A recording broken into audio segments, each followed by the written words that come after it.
Our second project was nominated by Landscape Ontario.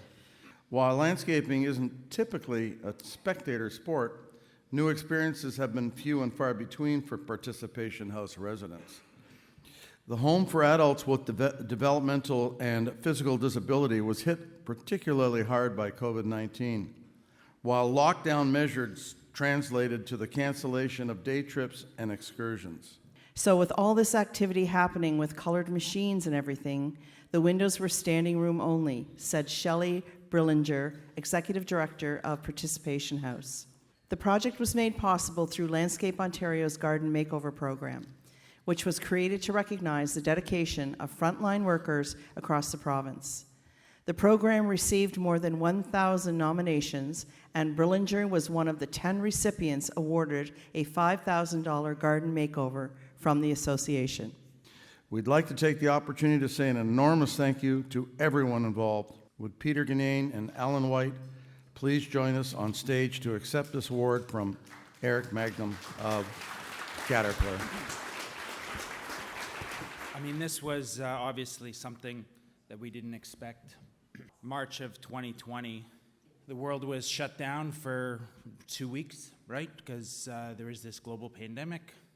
Stay home and let's get back to work once we shut this thing down. Anyway, Alan White had the foresight to call a task force to see how we could address how it's going to impact our members. Dave Wright, president of Landscape Ontario at the time, obviously with Alan with the idea, got nominated as chair of that committee.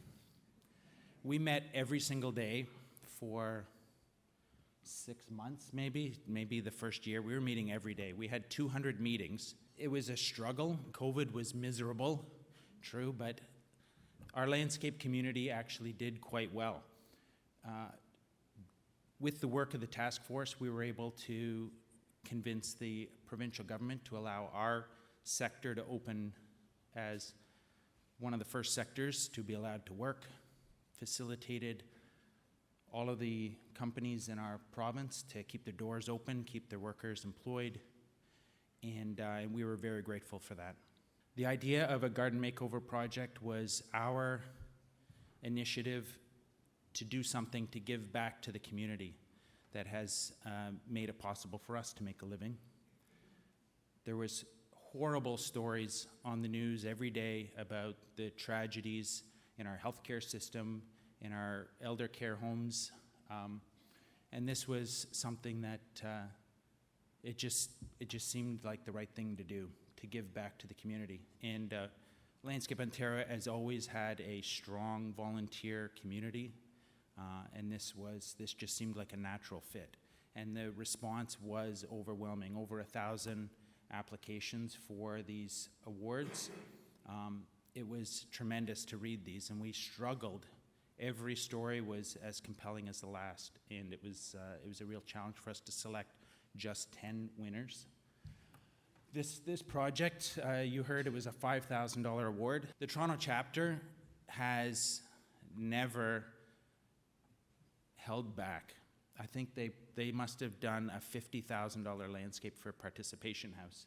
It was phenomenal, the amount of effort and resources that went into this, and obviously the response from the Participation House residents and staff was overwhelming and very emotional. So we're grateful to have had the opportunity, and like Leslie, we just want to help people, and we're thrilled that we were able to in this situation. So.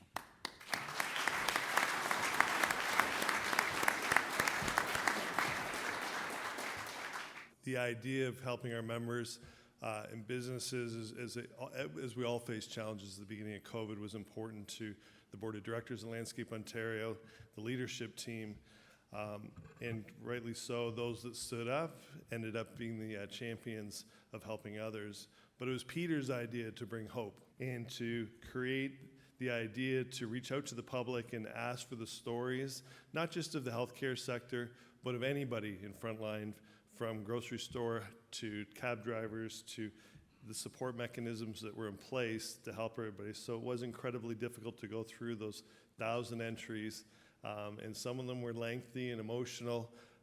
And reading them, there's so many coming in so fast that we had to actually divvy up through the task force to go through the exercise of selecting them. But also to the incredible stories of the members of Landscape Ontario. There was no questions when we came up with the idea and we were going to build 10 gardens across Canada, or across Ontario, and they all had values attached to them, but I don't think any of them were constructed for what the prize value was. So again, thank you to the members of Landscape Ontario, the community, and CNLA for recognizing this award and the contributions to community that the efforts of our volunteers and our peers do. Thank you very much.